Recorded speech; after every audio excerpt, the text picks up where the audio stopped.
Hey, what's going on, guys? Welcome back to the GM. It is your guy, Boulanger, and up next on the GM 2023 and beyond, the AFC East. Do me a quick favor, hit like. If it is your first time checking out the GM, hit subscribe. Also, hit the notification bell so that you get updates when we upload new content. Let's talk about it. So, right back in the series 2023 and beyond, I felt compelled to finish the series so that I can hit all of the teams in the AFC East who have had a Super Bowl window opened, are trying to open their Super Bowl window, or it has never been opened. So we've already dealt with the AFC West and the AFC North. So now let's turn our attention to the AFC East. When we look at the AFC East, we're going to start at the bottom. Let's start with the New England Patriots. The New England Patriots, man, are a team who have fallen on hard times, and maybe rightfully so. They're a team who have been um, marred with controversy, cheating scandals, so on and so forth. And it was all during their time of winning. They went on a roughly a 20-year run where they were dominant and competitive and always contending, specifically in that Tom Brady era. But of course, we know Tom Brady stepped away a couple of years ago and went to the Tampa Bay Buccaneers. And Belichick and the Patriots moved on without him, and it looked like it was a bad decision. It does not look like Belichick and the Patriots were equipped with the ability to move on without a franchise quarterback. Of course, they had a couple of different guys in house, including Cam Newton. Then they drafted Mac Jones. But here we are in year four, I think, of Mac Jones. I may be incorrect. It may just be year three. Either way, Mac Jones has been pulled, benched, put back in the game, benched again, and one would have to imagine that he's lost all confidence in himself and in the New England Patriots. So I really look for the New England Patriots to begin to start the process of moving on without Mac Jones, whether that's a trade, whether that's a release, or whether they draft somebody in the top five, because I do believe they'll have a top five pick this year.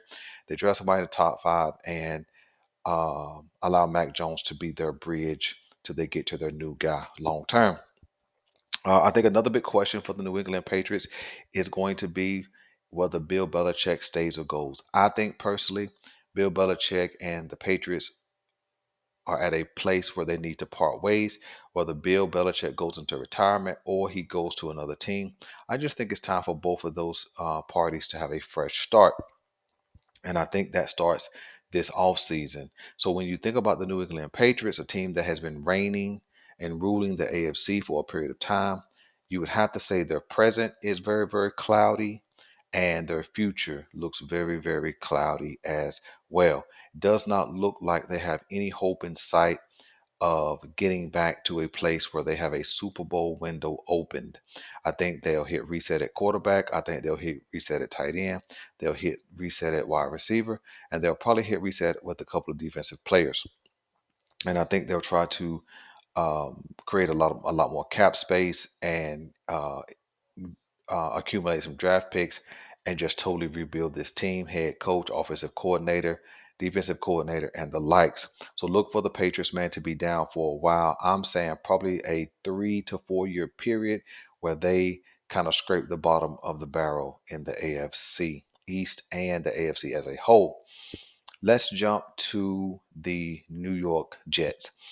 The New York Jets are a team, man, who kind of went all in this offseason and went out and got Aaron Rodgers after they understood after Zach Wilson's first 2 years that he was not the guy.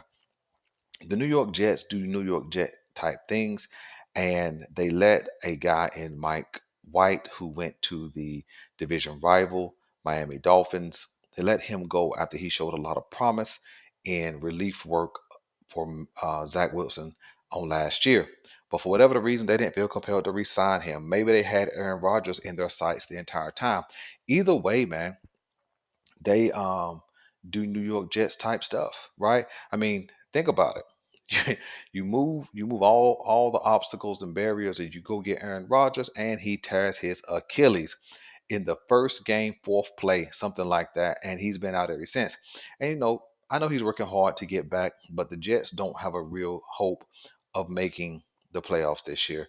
The Jets would have to have every team from 5, 6, and 7 lose out, and they would have to win out in order for them to have a real shot at making the playoffs. And I don't see every team losing out.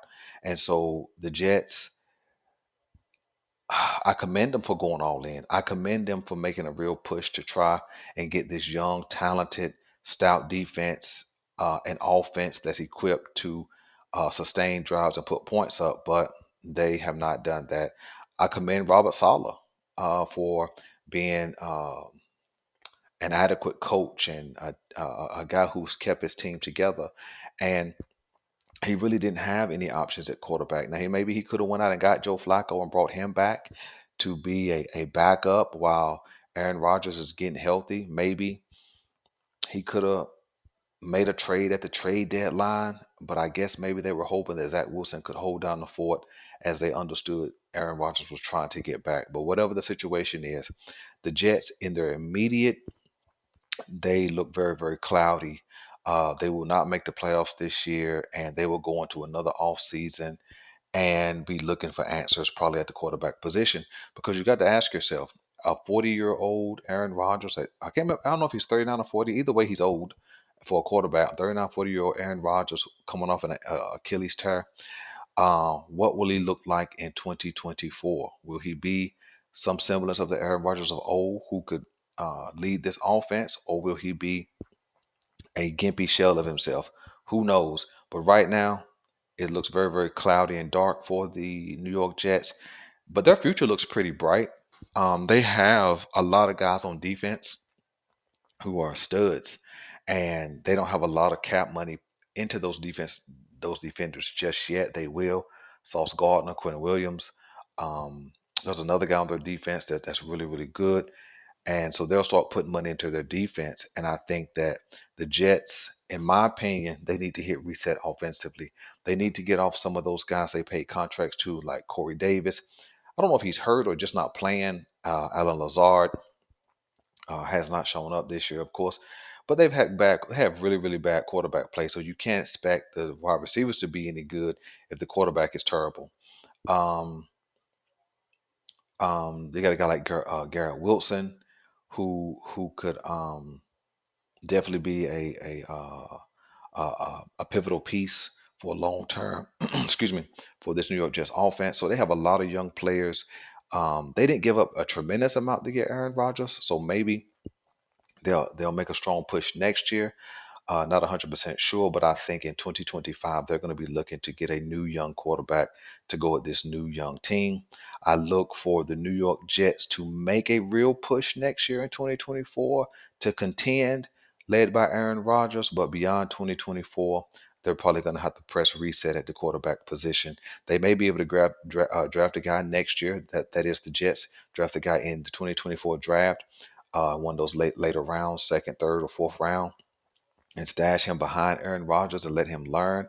And maybe he'll be the quarterback of the future, or they may have to go into the first round of the draft in 2025 and get someone.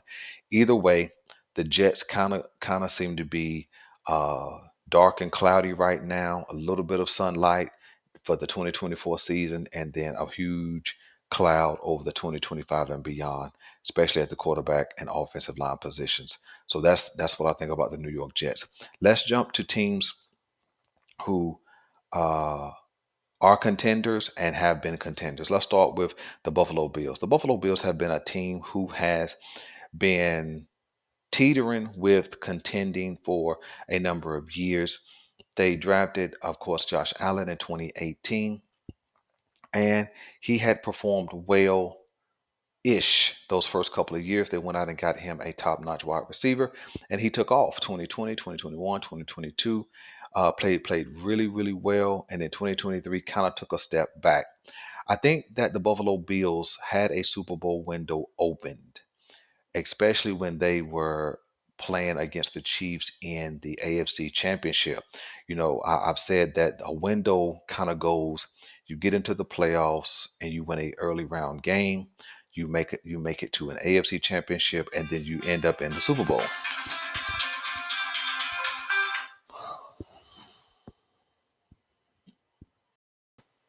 Now let's talk about the Buffalo Bills. Buffalo Bills fans are going to hate what I'm about to say, but I think that the Buffalo Bills have allowed their Super Bowl window to close. Again, let me reiterate. I believe that a Super Bowl window is 2 to 3 years. Being first step is make the playoffs and win a playoff game. Okay. Second year is make it at least to the AFC championship or conference championship. Step number three, or year number three, you make it to the Super Bowl and win or lose, you made it there, right? Super Bowl window. Then, if you make it to a Super Bowl, let me give you an example like the Cincinnati Bengals. They made it, but then the next year they had a fall from grace, so to speak, and never made it back and then suffered a big time injury. And I think that the Buffalo Bills, when they faced off against the Chiefs in that shootout, that was their opportunity to get there and do what was needed to win the Super Bowl, or at least to be able to figure out the intricacies of what they needed to do to finish the deal. But they never did do that. In fact, they made it to the shootout game against the Chiefs, and then they start taking steps back. And then this year, as we see in 2023, they've never really got on track. And I think the Buffalo Bills right now sit with 6 losses. Basically, the Miami Dolphins have already sealed up this division. I think their Super Bowl window has closed, and I'm going to tell you why. Okay. A Super Bowl window is maximized when you can have playoff success when it's early in your franchise quarterback's rookie deal. They got a deal done for Josh Allen in 2020, I believe it is, and his money didn't really start hitting the books until 2021. That's why it was so easy for them to trade for a Stephon Diggs and pay him and then continue to build defensively, so on and so forth. But what the Buffalo Bills failed to do was give Josh Allen a real run game. Okay. And because they failed to give him a real run game, everything relied on his arm. The Buffalo Bills have not been able to run the ball effectively without Josh Allen being that lead running back. And truthfully, Josh Allen didn't really start being quote unquote a dual threat type quarterback until the last 2 seasons. But by that time, they had already had the peak of their success, and now they're on the downside of it. Why? Because you have an older Stephon Diggs who is now wanting more money. You have an aging, injury prone type defense like Tre'Davious White, their franchise type cornerback who's been hurt 2 out of the last 3 seasons. You have Poirier, who may be leaving in free agency because it's time for him to get paid. You had Edmonds, who left last season, big time linebacker. And you got Von Miller, who has certainly aged right before our eyes, mostly due to injury, but he's just an older guy. And so now Buffalo has to figure out how to rebuild a pass rush, how to restock their cornerback room, how to build around Josh Allen, how to give him a run game. Can they do all of that in one season? Maybe, but who will they have to sacrifice contractually in order to get that done? I think Buffalo has allowed their Super Bowl window to close. Now, could they force it open? Certainly. Certainly they could, but it won't be this year. In order for the Buffalo Bills to make the playoffs, because they're not going to win the division, in order for them to make the playoffs this year, they have to win out and end up at 11-6, something like that, and then hope that some other teams stumble. Now, could that happen? Certainly. We certainly seen a team like the New York Giants of days of old go 9-7 and go win the Super Bowl. For sure, we've seen that. We saw the Baltimore Ravens, I think, go 10-6, or either, yeah, I think it was 10-6 that they went, and then they went and won the Super Bowl, I believe, if I'm thinking correctly. So could Buffalo do that? Yes, but I don't see Buffalo really getting up off the mat this year because it seems to be a little bit of fracture and a little bit of distrust out there. Maybe their bye week will serve them well and they'll come out and handle their business. I don't know, but I think right now, if I had to predict and then project, I'm going to predict them to maybe sneak into the playoffs late, but because they're going to have such a tough matchup and such a tough grind getting into the playoffs, I think they may go out in that first round. simply because they haven't dealt with the pressure of success this year. So I think the Buffalo Bills, their present or immediate is kind of cloudy, kind of overcast with a lot of uncertainty. And I certainly think into the future, it's kind of um, cloudy and a storm is brewing, especially if they begin to move on from some of the household names that they've depended on over the last few seasons. So I believe that the Buffalo Bills Super Bowl window has closed or is certainly closing. So let's jump to the cream of the AFC East right now, and that is the high flying, high powered Miami Dolphins. The Miami Dolphins is a team, they've been coming for a number of years. And I say they've been coming for a number of years because I think for a while they've been trying to figure out what was Tua. Is he a franchise guy? Can we win with him? Can he stay healthy? And for the most part, he's shown himself to be worthy of a franchise type label. uh, Now I know that having two dynamic wide receivers has helped him tremendously. Having a Tyreek Hill, who is the best wide receiver in the league, I don't think that's a question at this point. And then Jalen Waddle, another fast, speedy wide receiver who can catch the deep ball, the intermediate, and the short route, and he's always a threat to score. And so I think Tua has one of the easiest jobs in the NFL right now because there is no way you're gonna pack the box, right? Or stack the box because those two wide receivers are always a threat. They have a solid tight end. And I think that their offensive line is playing fairly well. And so I think that right now, the Miami Dolphins are the best team in the AFC East. And I think it's not really that close. I think that they play good enough defense to stay in games and come back and win games, which we've seen them do this year. Now, what I have seen this year, though, they have lost some of the bigger matchups. They did lose against the Kansas City Chiefs. They looked average. They did lose against the Philadelphia Eagles. They looked average. But I think that for the most part, Miami is super dangerous. I think they are a contender, especially with their ability to score from anywhere on the field. And so I think that right now the Miami Dolphins immediate is bright because I think they are a contender this year in the AFC. And I think that their uh, future is also bright. You see, because Jalen Waddle, I think, is just in his third year, which means he has a couple of more years before he has to really get paid. Tua is gonna play on his fifth year option, and then Tyreek Hill, because the parts around him are inexpensive, he can make the money he makes before they have to start restructuring and things like that. When you jump to the defense side of the ball, they did go get a what's that dude name? Jalen Ramsey. You know, who I'm not 100% sure if he's the number one guy anymore, but Xavier Howard is on the other side. So they really have two guys who are known to be cover corners. They have, you know, a good linebacking corps. They did lose Phillips a couple of weeks back, and they have a nice defensive front led by Bradley Chubb. And so I think that they are a well rounded team. They may be the most well rounded team in the AFC, and I think that they can beat any team on any given Sunday. And so I think that they're right now, they're bright. Their present uh, situation is bright. And I think their future is also bright, especially with Tua still being on a rookie deal. So that's all of the AFC East.